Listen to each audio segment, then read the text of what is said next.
नमस्कार, one India Hindi में आपका स्वागत है। डीएमके नेता कनिमोझी से हिंदी में सवाल पूछने पर छिड़े विवाद के बाद से एक बार फिर दक्षिण भारत में हिंदी विरोध के सुर तेज हो गए हैं।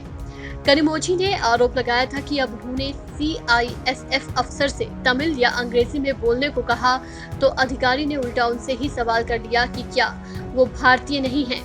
कनिमोझी के इस आरोप के बाद पूर्व केंद्रीय मंत्री पी चिदम्बरम ने अपने साथ की घटना साझा की और अब कर्नाटक के पूर्व मुख्यमंत्री एचडी कुमारस्वामी ने भी कई ट्वीट कर बड़े आरोप लगाए हैं।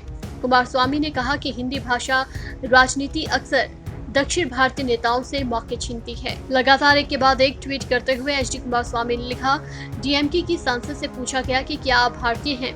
कनिमोझी के साथ हुए इस अपमान के खिलाफ मैं अपनी आवाज उठाता हूँ।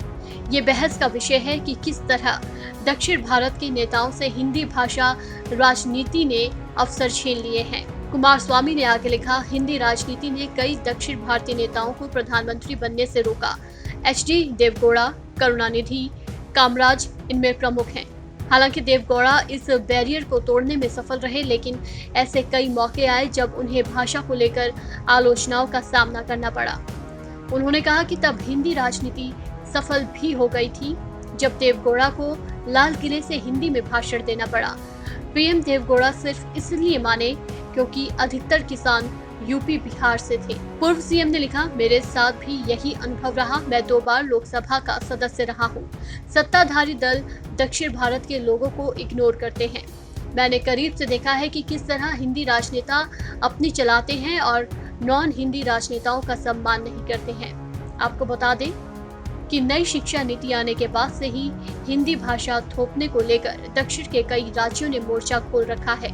इस बीच डीएमके सांसद कनिमोझी ने ट्वीट कर कहा था कि वो जब एयरपोर्ट पर थी तो सीआईएसएफ के एक अफसर ने उन्हें हिंदी में सवाल पूछने को कहा था, जिस पर पलटकर अधिकारी ने तमिल अंग्रेजी बोलने पर कहा कि क्या आप भारतीय नहीं हैं। हालांकि इस मामले में सीआईएसएफ ने जांच के आदेश दे दिए हैं।